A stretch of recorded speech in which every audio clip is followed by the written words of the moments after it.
Secret document అవుతుందో ఈ సమాజం ఆలోచన చేయాల్సినటువంటి అవసరం ఉన్నది. మరంటే ఈ రాష్ట్రంలో సమాచార హక్కు చట్టం అమల్లో లేదా? ఈ రాష్ట్రానికి భారత రాజ్యాంగంలో ప్రత్యేకమైన ప్రివిలేజ్లు ఏమైనా ఇచ్చారా? ఉన్న ప్రత్యేక ప్రివిలేజ్లు జమ్మూ కాశ్మీర్లో తీసేస్తే ఈ రాష్ట్రానికి ఏమైనా కొత్త ప్రత్యేకమైన ప్రివిలేజ్లు ఇచ్చేదా అని ఆలోచన చేయాల్సినటువంటి అవసరం ఉన్నది. ఇక డిఏ 6 నెలలకు ఒకసారి పెరిగే ధరల సూచి ఆధారంగా పెంచే మా డిఏ, అదేదో ఆ డిఏ కొత్తగా ఆంధ్రప్రదేశ్ రాష్ట్రంలో వైసీపీ అనేటువంటి పార్టీ పుట్టిన తర్వాత, ఆ పార్టీ అధికారంలోకి వచ్చిన తర్వాత మాత్రమే రూపకల్పన చేసినట్టుగా నాకు తెలిసి, ఇక్కడ ఎంతమందికి తెలుసో లేదో తెలియదు కానీ, సమయంలో ధరలు పెరిగిపోయి అనూహ్యంగా నియంత్రణ లేకపోయి ఆ ఉద్యోగస్తుల యొక్క కుటుంబాలు పెరిగిన ధరలతో మీట్ అవడానికి ఇబ్బందిగా ఉన్న సందర్భంలో మొట్టమొదటిసారి డిఏ అనే విధానాన్ని ప్రపంచంలో ఇంట్రడ్యూస్ చేశారు. అందులో భారతదేశం కూడా ఆనాడు బ్రిటిష్ గవర్నమెంట్ రూలింగ్లో భారతదేశంలో డిఏ కాన్సెప్ట్ ఇంట్రడ్యూస్ చేయబడింది. అలాంటి డిఏని ఈయనేదో వీళ్ళే వచ్చినా కొత్తగా మనకి ఇస్తున్నట్టు మాకు బాకీ పెట్టి ఆ బాకీని ఇప్పుడు ఇచ్చి ఆ బాకీలో కలుపుకుని నీ జీతం పెరిగిందని చెప్పేటువంటి విధానం, అది నీ అవగాహన రాహిత్యానికి ఈ దేశంలో DA part of pay revision లో డిఏ ఏ రకంగా ఇంటిగ్రల్ పార్ట్ అవుతుందో ఈ ఆర్థికవేత్తలు సమాధానం చెప్పాల్సినటువంటి అవసరం ఉన్నది. మరో పక్క హెచ్ఆర్ఏ స్లాబులు కేంద్ర ప్రభుత్వం సిపిసిలో ఇచ్చినటువంటి కేంద్ర ప్రభుత్వం తన ఉద్యోగులకు ఇచ్చేటువంటి రేట్స్ని అప్లికబుల్ చేస్తామని చెప్తున్నటువంటి ప్రభుత్వం, మరి కేంద్ర ప్రభుత్వం ఆ రేట్స్ని 2016లో కదా ఇచ్చింది. 50% డిఏ రేట్ దాటినప్పుడల్లా హెచ్ఆర్ఏ పర్సెంట్ ఎన్హాన్స్ అవుతుందనేటువంటి కాన్సెప్ట్ దాంట్లో ఉన్నప్పుడు, నువ్వు 2022లో మాకు హెచ్ఆర్ఏ డిసైడ్ చేసేటప్పుడు ఈ రోజుకి కేంద్ర ప్రభుత్వం డిఏ మెర్జ్డ్ హెచ్ఆర్ఏ రేట్ని అప్లికబుల్ చేస్తావా, లేకపోతే నీ 2016 నాటి హెచ్ఆర్ఏ రేట్ని అప్లికబుల్ చేస్తావా? ఎంత అసంబద్ధంగా అసలు నీ సెక్రటరీస్ నివేదిక ఉందో మీరు అర్థం అవుతుందా మీకు ప్రభుత్వానికి నేను ప్రశ్నిస్తా ఉన్నా. మరి కేంద్ర ప్రభుత్వం హెచ్ఆర్ఏ స్లాబుల ప్రకారం ఇస్తుందంటే, కేంద్ర ప్రభుత్వ హెచ్ఆర్ఏ స్లాబులు మాకు అమలు చేస్తానన్నారు, చాలా సంతోషం. మీరు ఈ విషయంలో కేంద్ర ప్రభుత్వాన్ని ఉదాహరణగా తీసుకున్నందుకు నేను యావత్తు 13 లక్షల మంది ఉద్యోగుల తరఫున చెప్తా ఉన్నా, కేంద్ర ప్రభుత్వం తన ఉద్యోగులకు ఇచ్చే 104 రకాల ఎలవెన్స్లు కూడా మీరు మాకు ఇస్తారా? అలా ఇచ్చినట్టయితే మీరు కేంద్ర ప్రభుత్వంతో పాటు ఇచ్చే హెచ్ఆర్ఏ రేటుకి మేము అంగీకరిస్తాం.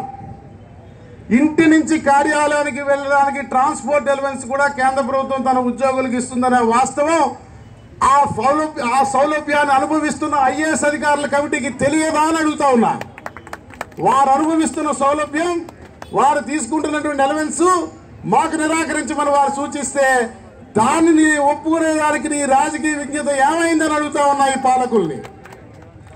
ఇంకా ఘోరాతి ఘోరమైనటువంటి విషయం ఏంటంటే మిత్రులారా, హైదరాబాద్ నుంచి రీలొకేట్ అయి వచ్చినటువంటి ఉద్యోగస్తులు, ఆనాడు హైదరాబాద్లో ఉండేటువంటి సెక్రటేరియట్ శాఖాధిపతి కార్యాలయంలో పనిచేసే ఉద్యోగస్తులకి ఆ Hyderabad rate of 30% HRA CCA ఉంటే, అక్కడి నుంచి విజయవాడ వచ్చిన తర్వాత సహజంగా హెచ్ఆర్ఏ సిసిఏ తగ్గాల్సి ఉంటే లొకేషన్ బేస్ మీద మనకి ఆంధ్రప్రదేశ్ రాష్ట్ర రీఆర్గనైజేషన్ యాక్ట్ విభజన చట్టం సెక్షన్ 78లో ఉన్న ఇమ్యూన్ ఏదైతే ఉందో, విభజన నాటికి అనుభవిస్తున్న ప్రయోజనాలకి నష్టం కలగకూడదు అన్నటువంటి ఇమ్యూన్ దృష్టిలో పెట్టుకుని ఆనాటి ప్రభుత్వం ఆ యథాతథంగా హెచ్ఆర్ఏని ఆ సిసిఏని హైదరాబాద్ నుంచి వచ్చిన ఉద్యోగులు కొనసాగిస్తూ, మాతో పాటు బికాస్ ది హెచ్ఆర్ఏ రేట్స్ ఇక్కడ సూక్ష్మం గ్రహించాలి పెద్దలు.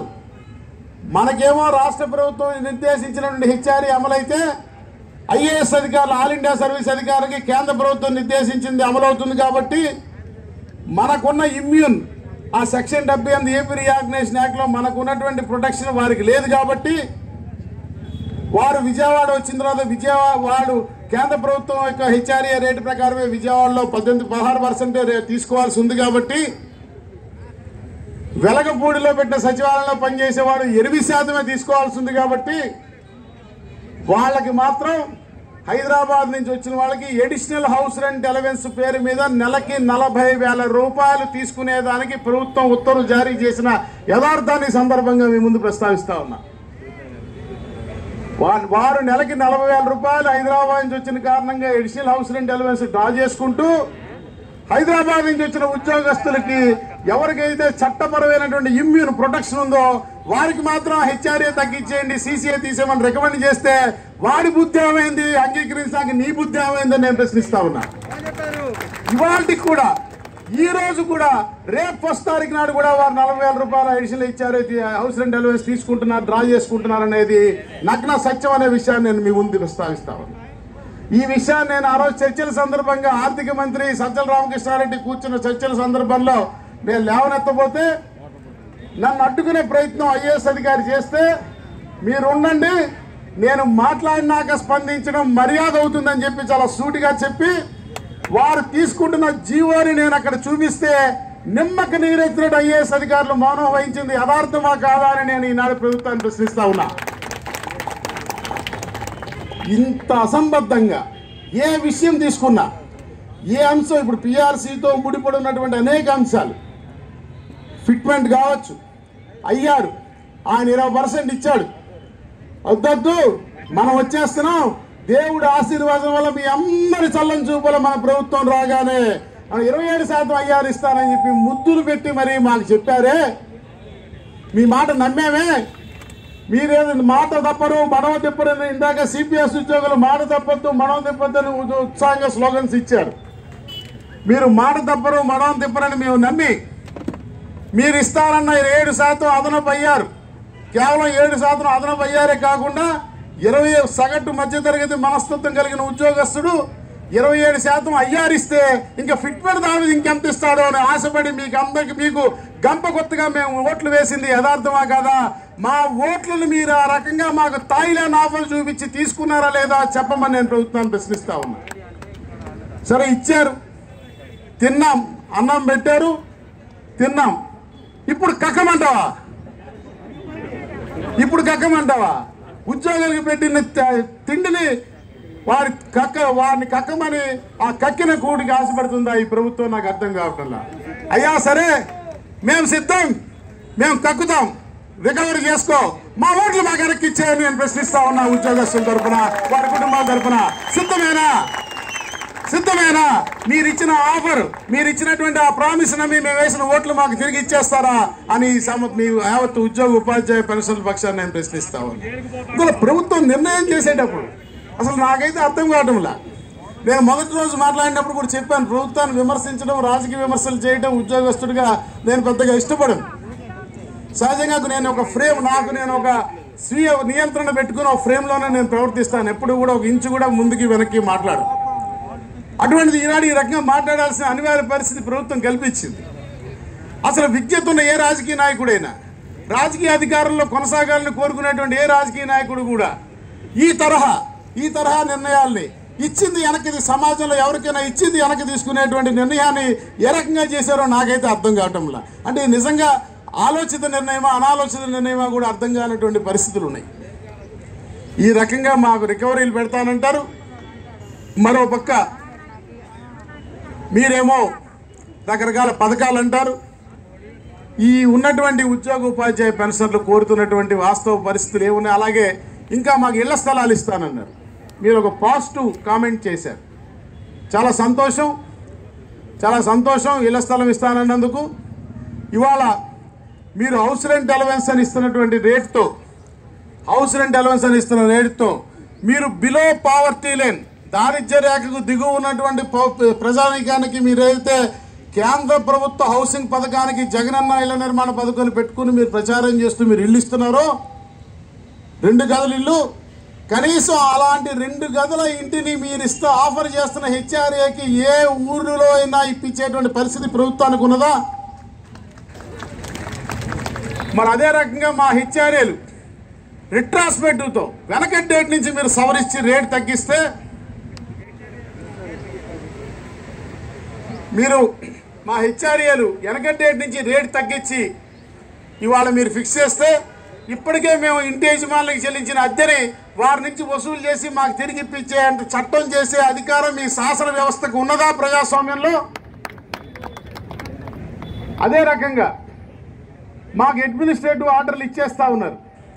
అప్పుడెప్పుడో 1/7/2018 నాటికి బాకీ ఉన్న డిఏ 1/1/2019 నాటికి బాకీ ఉన్న డిఏని మాకు రిలీజ్ చేస్తూ అడ్మినిస్ట్రేటివ్ ఆర్డర్లు ఇచ్చి ఆ ఎరియర్స్ని ఇవాల్టికి పాపం మా పెన్షనర్లకి చెల్లించకుండా అది చెల్లించినట్టుగా వారికి ఇన్కమ్ ట్యాక్స్ టీడీఎస్ డిడక్ట్ చేసుకుని తీసేసుకున్నారే. అదే రకంగా మా సిపిఎస్ ఉద్యోగులకి ఆ ఎరియర్స్ ఇవాళ వరకు వాళ్ళ ఖాతాల్లో జమ పడలేదే, వాళ్ళకి ఆ పేమెంట్ చేయలేదు. అన్నీ కలిపి మేము టీడీఎస్ కట్టాం. ఇప్పుడు మేము ఈ ఐఆర్తో కలుపుకొని ఆ పాత హెచ్ఆర్ఏలతో కలుపుకొని మీరు ఇవ్వకుండా ఇచ్చామని పేపర్ మీద ఇచ్చిన డిఏ ఆర్డర్తో కలుపుకొని మా మొత్తం ఆదాయాన్ని లెక్కేసి మేము టీడీఎస్ మాకు ట్యాక్స్ ఇన్కమ్ ట్యాక్స్ జమ చేస్తే దాంట్లో మళ్ళా డివల్యూషన్ ఆఫ్ ఫండ్స్ కేంద్ర ప్రభుత్వ విధానం ప్రకారం 43% వాటా మీ రాష్ట్ర ప్రభుత్వ ఖజానాకి తిరిగి వచ్చేస్తే మేము కట్టిన పన్నుల్లో కనీసం మరి ఆ పన్ను మాకు రిటర్న్ ఇప్పించలేరు. కాబట్టి ఆ వాటా కింద వచ్చిన ఆంధ్రప్రదేశ్ రాష్ట్రంలో ఈ 13 లక్షల ఉద్యోగ ఉపాధ్యాయ పెన్షన్ల కుటుంబాలు చెల్లించిన ఇన్కమ్ ట్యాక్స్లో 43% రాష్ట్ర ప్రభుత్వానికి తిరిగి వచ్చిన వాటాని మాకు రిబేట్ కింద వెనక్కిస్తారా నేను సూటిగా ప్రశ్నిస్తా ఉన్నా. అంటే మీ నియంత్రణలో లేనటువంటి అంశాలు ఈ రకంగా ఒక అయోమయానికి మీరు రౌండ్ ఈ కార్యాచరణకి తొలి అంకంగా జరిగినటువంటి రౌండ్ టేబుల్ సమావేశంలో 91 ఏళ్ల వృద్ధుడు పెన్షనర్ రిటైర్డ్ ఉద్యోగి వచ్చి ఆ రౌండ్ టేబుల్ సమావేశంలో పాల్గొని ఇచ్చిన ఉద్రేకపూరితమైన ఆయన చెప్పిన 4 మాటలు ఆశ చూసుంటారని నేను అనుకుంటా ఉన్నా. నాకు 91 ఏళ్ళు కాదు, నేను 19 ఏళ్ళ యువకుడిని అన్నాడు ఆయన. సో ఈనాడు ఈ రాష్ట్రంలో ఉన్నటువంటి పెన్షనర్లందరూ కూడా నేను చెప్పాను, బాబు ఉద్యోగులు ఇంకా 4 రోజుల మధ్య మర్చిపోతారేమో, నువ్వేనా అన్యాయం చేసినా వాళ్ళ రోజువారీ దైనందిక కార్యక్రమంలో పడినాక దీని గురించి కొంత మరుపు వస్తుందేమో, కానీ ఈ ఏజ్లో పెన్షనర్లు మర్చిపోరు. ఎందుకంటే వయసు రీత్యా ఎక్కడ అల్జీమర్స్ వచ్చి మర్చిపోతామేమో అని రోజు జ్ఞాపకం చేసుకుంటారు నువ్వు చేసిన అన్యాయాన్ని అని చెప్పా. జ్ఞాపకం చేసుకుని ఇద్దరికి మాత్రం చెప్తారు ప్రతిరోజు, అడిగినోడికి అని చెప్తారు.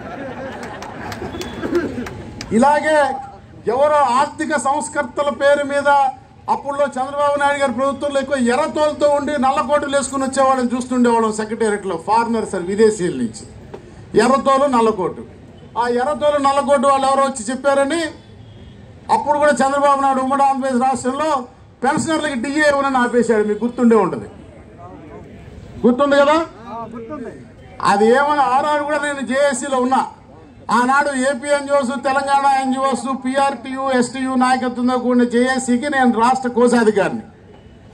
G Purnachandrarao, Swaminathan, PRTU Mohan Reddy, STU Subbareddy, మార్పు బాలకృష్ణమ్మ గారు కర్ర పట్టుకుని వస్తే ఏపీ ఎన్జిఓకి ఆ ముసలాన్ని నేనే చేయబట్టుకుని ఆ ఏపీ ఎన్జిఓలో మెట్లెక్కించి పైకి తీసుకెళ్లే రోజులు ఇంకా నా మైండ్లో గుర్తున్నాయి.